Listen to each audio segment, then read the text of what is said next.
Students, after the discussion of layout of a drugstore, now we will discuss about the legal aspect of drugstore. In this legal aspect, last lecture we will cover the what are the minimum legal aspects required. इसमें minimum qualification हमने discuss की थी last time. के 3 जो factors थे, qualification, minimum space कितनी होनी चाहिए एक रिटेल ड्रग स्टोर ओपन करने के लिए, और स्टोर अरेंजमेंट्स कैसे होने चाहिए वो हमने लास्ट लेक्चर में डिस्कस कर लिया था. Now we will discuss about the documents in this legal aspect of drug store. Now we will discuss about the documents required to open retail drug store. अब रिटेल ड्रग स्टोर को open करने के लिए कौन कौन से documents की ज़रूरत होती है, रिक्वायर्ड होते हैं. First one is form 19. जो एप्लीकेशन फिल करनी है about the opening of retail drug store के लिए, इसमें जो एप्लीकेशन है फॉर्म 19 फिल करना है. ठीक है, जिसमें क्या होता है according to drug and cosmetic act के अकॉर्डिंग एक कॉपी भी होनी चाहिए biological and non biological drugs की. ये पहली रिक्वायरमेंट है. सेकंड क्या है, fees. Second requirement is fees है. जो फीस होती है वो 1500 होती है. ठीक है, टोटल मिला के सारे चार्जेस मिला के 3000 फीस हो जाती है, जो कि स्टेट बैंक के थ्रू या किसी भी गवर्नमेंट बैंक के थ्रू, इसको चेक के थ्रू फीस को पे करना है. ठीक है, और इसमें जो नेक्स्ट आ जाती है, जो थर्ड रिक्वायरमेंट है, third legal document required to open a retail drug store, that is attested copy of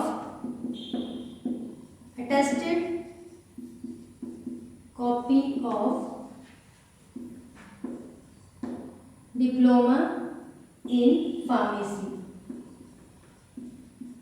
इसकी अटेस्टेड कॉपी की रिक्वायरमेंट होगी. ठीक है, अब वो अटेस्टेशन किसी भी रिकॉग्नाइज्ड इंस्टीट्यूशन से अटेस्ट करवा सकते हैं. और क्या है, और क्या चाहिए, अटेस्टेड कॉपी चाहिए किसकी, रजिस्ट्रेशन सर्टिफिकेट और किसी वो जो जिस स्टेट ऑफ फार्मेसी काउंसिल का रजिस्टर्ड, जहाँ पे आप एज ए फार्मासिस्ट रजिस्टर्ड हैं, तो उसकी अटेस्टेड कॉपी, अटेस्टेड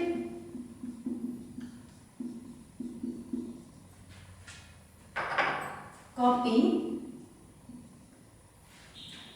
ठीक है, रजिस्ट्रेशन सर्टिफिकेट की,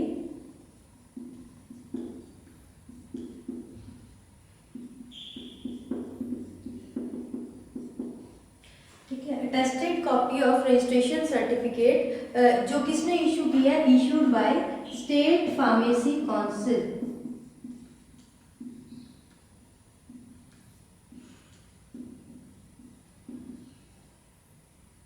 issued by state pharmacy council के थ्रू इशू हुआ है, तो वो उसकी अटेस्टेड एक कॉपी की रिक्वायरमेंट है. उसके बाद attested copy of matriculation certificate, attested copy of matriculation certificate, इसकी अटेस्टेड कॉपी चाहिए. ठीक है, ये इससे में पॉइंट आ जाएंगे. उसके बाद इसमें क्या, एक एफिडेविट चाहिए from a qualified person in case of he और is an employee of a drug store. एक क्वालिफाइड पर्सन का जो कि खुद ड्रग स्टोर चला रहा हो, ड्रग स्टोर का बिजनेस रन कर रहा हो, उसकी भी अटेस्टेड कॉपी. उसके बाद जो नेक्स्ट है वो है हमारा एफिडेविट चाहिए, एफिडेविट. और वो जो एफिडेविट है वो किस पे होना चाहिए, नॉन जुडिशियल स्टैम्प पेपर पे होना चाहिए, और अटेस्टेशन होनी चाहिए उसकी. वो किससे अटेस्टेड होगा, फर्स्ट क्लास मजिस्ट्रेट से अटेस्टेड होना चाहिए. ठीक है, तो एक एफिडेविट की कॉपी. उसके बाद move to the next point, map चाहिए किसका, रिटेल स्टोर का जो ओपन करना है, मैप ऑफ रिटेल स्टोर, उस रिटेल स्टोर का मैप चाहिए. उसके बाद हम बात करें मैप, इसमें जो रेंट रिसीट, अगर मान लो कोई अपना जो स्टोर है, ड्रग का स्टोर है, वो रेंट प्रीमिसेस पे कोई ऐसा एरिया में रेंट पे शॉप लेकर वहाँ पे ओपन कर रहा है, तो उसकी रेंट रिसीट चाहिए, रेंट रेंट रिसीप्ट चाहिए, ठीक है, इन केस ऑफ रेंटेड प्रेमिसेस, अगर रेंट पे ओपन कर रहे हैं, ठीक है। और एक पार्टनरशिप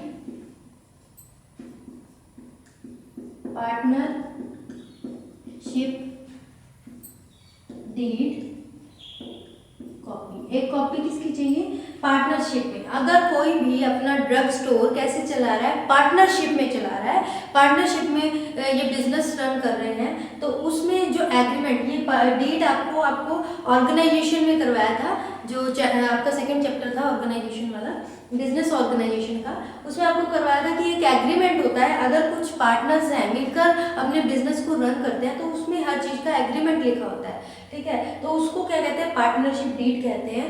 अगर रिटेल शॉप जो ओपन कर रहे हैं, पार्टनर्स ओपन कर रहे हैं, तो उसको पार्टनरशिप डीड की एक कॉपी भी इसमें होनी चाहिए। और क्या होना चाहिए, रेफ्रिजरेटर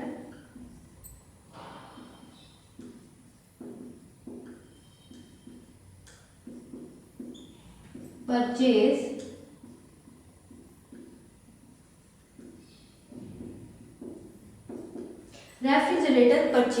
रिसीव होनी चाहिए, ठीक है। ये डॉक्यूमेंट्स हैं जो कि फर्स्ट टाइम अपना रिटेल ड्रग स्टोर ओपन कर रहे हैं, तो इन सब डॉक्यूमेंट्स की रिक्वायरमेंट होती है to open a new retail drug store, ठीक है। और फार्मेसी काउंसिल के अकॉर्डिंग ये बताया गया है कि जो फार्मासिस्ट होते हैं, रजिस्टर्ड फार्मासिस्ट होते हैं, वो should wear a white apron, white coat wear करेंगे, ठीक है, जो कि ज़रूरी होता है। और जो ये लाइसेंस होता है to run the retail drug store, वो वैलिड होता है अप टू 5 years के लिए वैलिड होता है।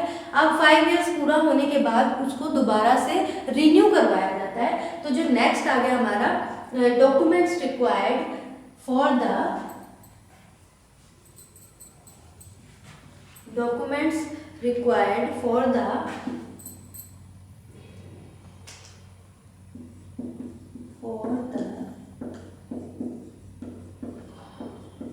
renewal of retail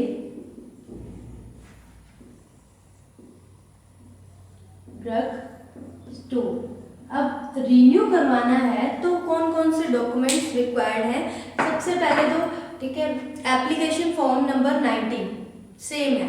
उसके बाद जो फीस है वो भी सेम है जो कि ओपनिंग के लिए रिक्वायर्ड थी। नेक्स्ट है अटेस्टेशन।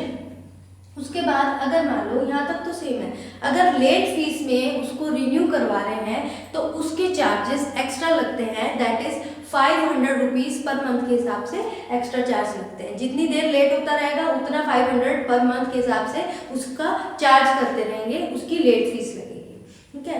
उसके बाद जो नेक्स्ट है ओरिजिनल लाइसेंस, इतना सिमिलर है, ठीक है।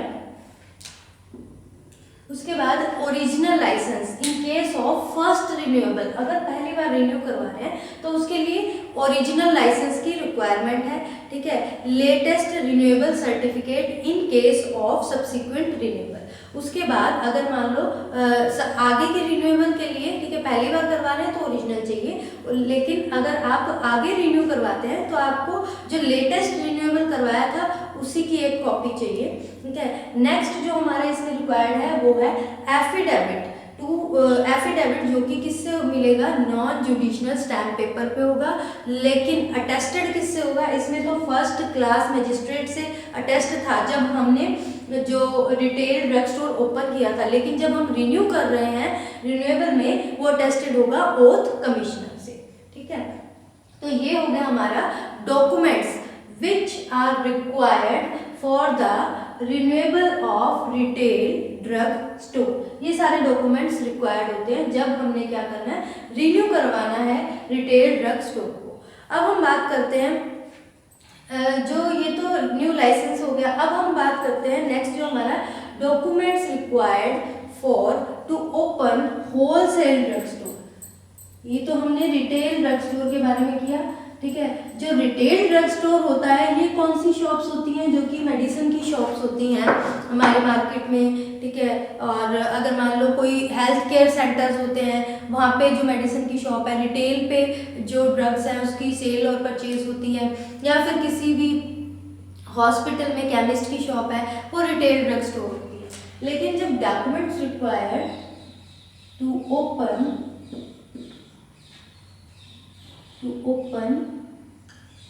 होलसेल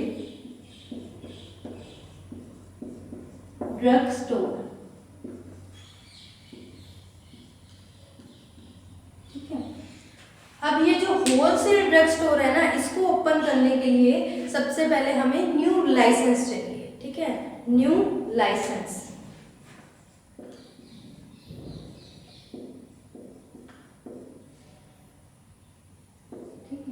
अब ये न्यू लाइसेंस की रिक्वायरमेंट है। अब ये जो होलसेल ड्रग स्टोर होते हैं, ये कौन से होलसेल ड्रग स्टोर होते हैं, ये आपको मैंने लास्ट लेक्चर में करवाया था, जो लास्ट चैप्टर था उसमें बताया था होलसेल कौन होते हैं, जो फार्मास्यूटिकल ट्रेड से जुड़े होते हैं और होलसेल का स्टॉक रखते हैं। That wholesaler of drug store is known as stockist, उनको स्टॉकिस्ट कहा जाता है, ठीक है। अब जो स्टॉकिस्ट है, उन्होंने अपना न्यू होलसेल ड्रग स्टोर का बिजनेस स्टार्ट करना है, ओपन करना है, तो उनको न्यू लाइसेंस चाहिए। अब उस न्यू लाइसेंस के लिए कौन कौन से लीगल डॉक्यूमेंट्स हैं रिक्वायर्ड हैं। सबसे पहले तो फॉर्म 19, इसमें भी एप्लीकेशन फॉर्म नंबर 19, जिसमें एक कॉपी होगी biological and non biological drugs की। उसके बाद फीस 1500 है, टोटल मिलाकर 3000 हो जाएगा, क्योंकि इसमें डीडी लगता है, जो भी स्टेट बैंक का या फिर किसी भी गवर्नमेंट बैंक का, उसके थ्रू इसको हम पेमेंट करते हैं, फीस को डिपॉजिट करते हैं, ठीक है। उसके बाद जो नेक्स्ट हमारा आ जाता है, फीस के बाद अटेस्टेड कॉपी, ठीक है, इसकी डी फार्मा की फीस भी हो गई इसमें भी, ठीक है। Attested copy of D pharmacy की, और जो अटेस्टेशन होगी वो किससे होगी, एक रिकॉग्नाइज्ड इंस्टीट्यूशन से वो अटेस्टेड होनी चाहिए। नेक्स्ट आ जाता है अटेस्टेड कॉपी किसकी, रजिस्ट्रेशन सर्टिफिकेट जो कि इशू किया है by the state pharmacy council ने इशू किया है, उसकी भी अटेस्टेड कॉपी, ठीक है। और अटेस्टेड कॉपी होनी चाहिए इसमें मैट्रिकुलेशन या फिर ग्रेजुएट डिग्री है उसकी अटेस्टेड कॉपी होनी चाहिए, ठीक है। और इसमें क्या रिक्वायर्ड है, attested copy of experience certificate, इसके साथ एडिशनल आ जाएगा, ठीक है। ये तो अटेस्टेशन कॉपी डी फार्मा की भी है, ठीक है, रजिस्ट्रेशन की भी है, मैट्रिकुलेट या फिर ग्रेजुएट सर्टिफिकेट है उसकी भी,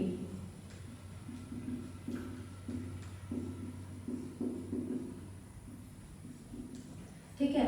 और इसमें कौन सी अटेस्टेड फोटोकॉपी आ जाएगी, इसमें अटेस्टेड कॉपी होती है एक्सपीरियंस की, और वो एक्सपीरियंस कितने टाइम का होना चाहिए, 4 इयर्स का एक्सपीरियंस होना चाहिए इन सेल्स और डिस्ट्रीब्यूशन ऑफ ड्रग्स, 4 साल का एक्सपीरियंस होना चाहिए इन सेल एंड डिस्ट्रीब्यूशन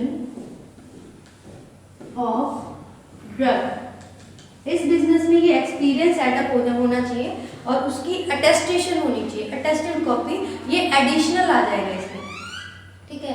उसके बाद मूव करते हैं आगे, और कौन से डॉक्यूमेंट चाहिए इसमें, एफिडेविट चाहिए जो कि नॉन जुडिशनल स्टाम्प पेपर पे विद अटेस्टेशन, किसकी अटेस्टेशन, फर्स्ट क्लास मजिस्ट्रेट की अटेस्टेशन होगी। उसके बाद मैप ऑफ होलसेल, उसमें तो रिटेल था, इसमें जो प्लान है wholesale store,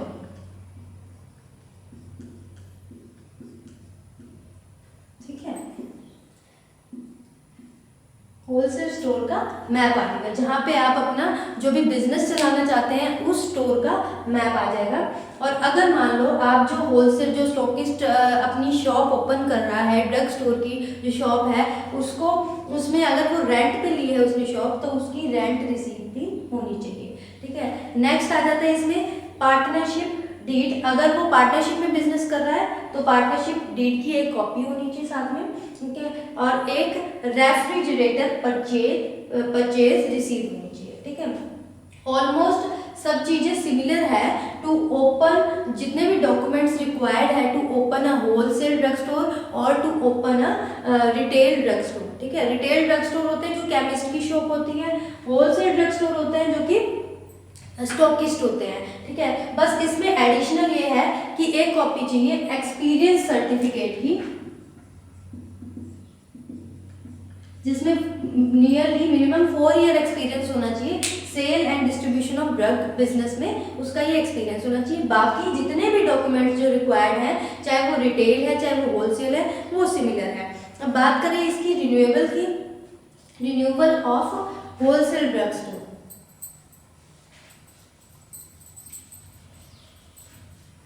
Documents required for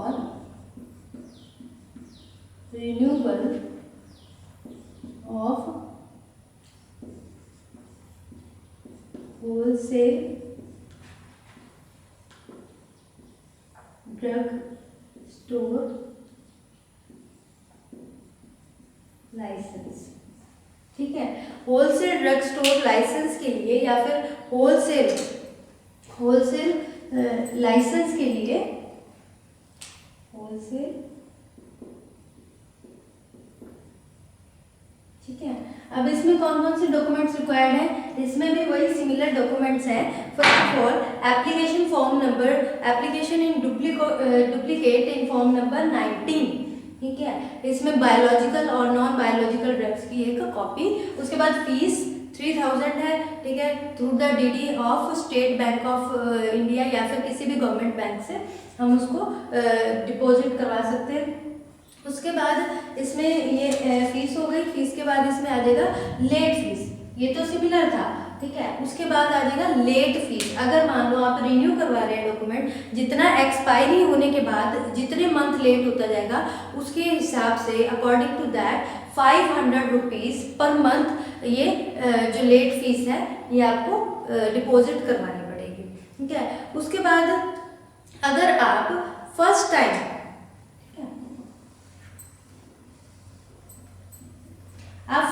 renew करवा रहे हैं तो ओरिजिनल लाइसेंस चाहिए, original license for first renewal, ठीक है। फर्स्ट रिन्यूअल के लिए क्या चाहिए, ओरिजिनल लाइसेंस चाहिए। उसके बाद जो सब्सिक्वेंट रिन्यू आप आगे के आगे रिन्यू करवाएंगे तो उसके लिए जो लेटेस्ट रिन्यूअल होगा, ठीक है, उसको कंसीडर किया जाएगा, उसकी कॉपी रखी जाएगी, ठीक है। फिर उसके बाद एफिडेविट, नेक्स्ट आ जाता है एफिडेविट बाय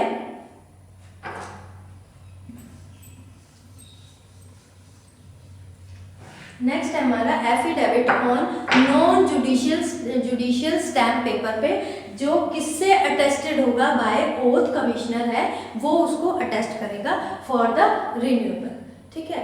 ये तो थे सारे भी। अगर हमने होलसेल का जो लाइसेंस है उसको रिन्यू करवाने का सिमिलर है, बिल्कुल ही जो डॉक्यूमेंट्स रिक्वायर्ड है लीगली वो बिल्कुल सिमिलर है, जैसे कि रिटेल ड्रग स्टोर ओपन करने के लिए जो लाइसेंस की रिक्वायरमेंट थी बिल्कुल सिमिलर है, ठीक है। फिर उसके बाद अलग से एक लाइसेंस रिक्वायर्ड होता है। ये तो हमने बात की कि अगर हमने कोई नया ड्रग स्टोर ओपन करना है, चाहे वो होलसेल ड्रग स्टोर है या रिटेल ड्रग स्टोर है, ठीक है। उसके बाद हमने इसके रिन्यू के बारे में भी पढ़ा। अब एक स्पेशल लाइसेंस रिक्वायर्ड होता है कुछ स्पेशल कैटेगरी की ड्रग्स के लिए, दैट कैटेगरीज आर, अगर हम स्पेशल लाइसेंस की बात करें तो इसमें आ जाती है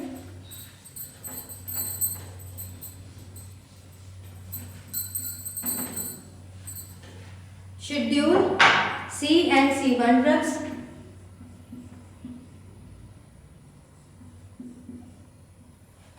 C and C1 drugs and और शेड्यूल X ड्रग्स,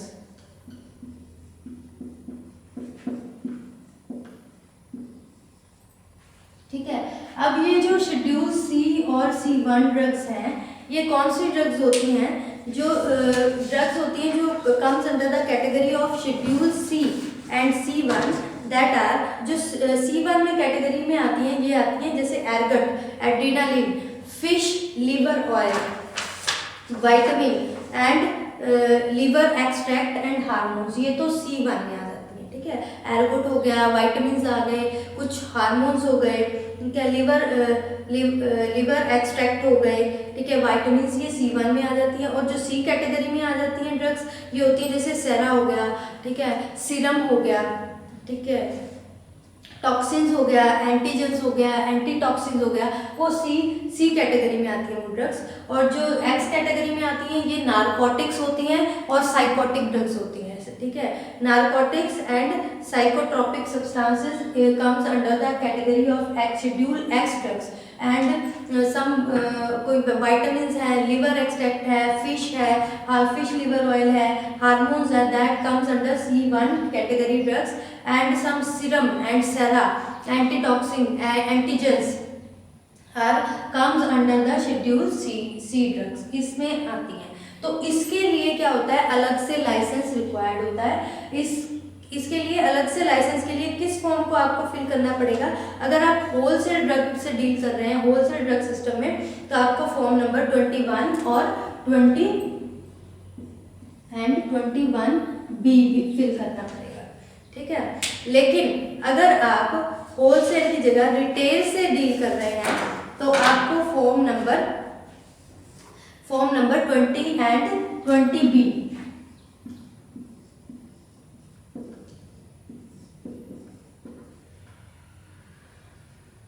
ठीक है, ये फॉर्म आपको फिल करने पड़ेंगे।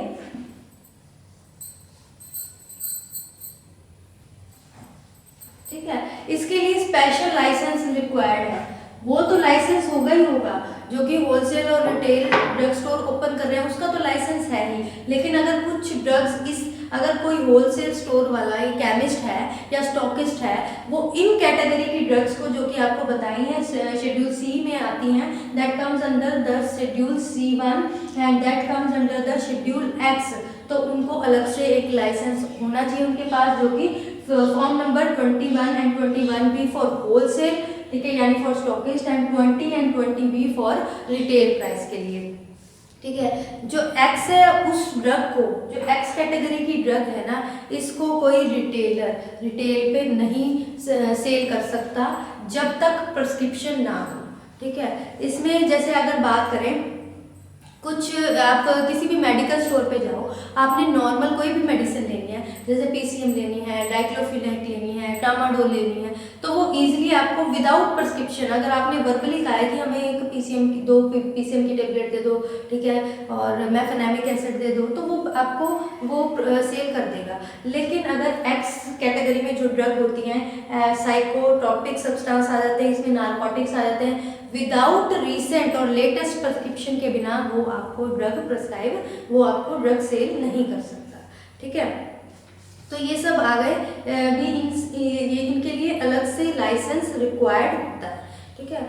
ये हो गया हमारा जो लीगल एस्पेक्ट्स है, ठीक है, क्योंकि मेडिकल स्टोर, अगर आपने गारमेंट्स की शॉप खोलनी है या किसी और मिल्क प्रोडक्ट की शॉप खोलनी है या किसी भी चीज़ की शॉप खोलनी है, तो उसके लिए इतने लीगल डॉक्यूमेंट्स की रिक्वायरमेंट नहीं होती। लेकिन ये जो हमारा ड्रग स्टोर होता है, मेडिसिन होता है, ये पर्टिकुलर एक पर्सन की हेल्थ से रिलेटेड होता है, तो उसके लिए ये इतने सारे डॉक्यूमेंट्स रिक्वायर्ड होते हैं to make a license, then वो स्मूथली अपना जो भी बिजनेस है ऑफ ड्रग स्टोर का, चाहे वो होलसेल है या फिर रिटेल का ड्रग स्टोर है, उसको रन कर सकता है, ठीक है। जिसमें क्या होता है, अगर मान लो वो इस तरह की ड्रग्स रख रहा है, तो इसको प्रॉपर कंडीशन फॉलो करनी पड़ेगी according to drug and cosmetic act of 1945 के अकॉर्डिंग। उसके बाद प्रॉपर लाइसेंस के बाद, प्रॉपर डॉक्यूमेंट्स के बाद ही वो अपना ड्रग स्टोर ओपन कर सकता है। अगर ये सारे डॉक्यूमेंट्स पूरे नहीं होते तो it means that is illegal, उसको लीगल नहीं माना जाता,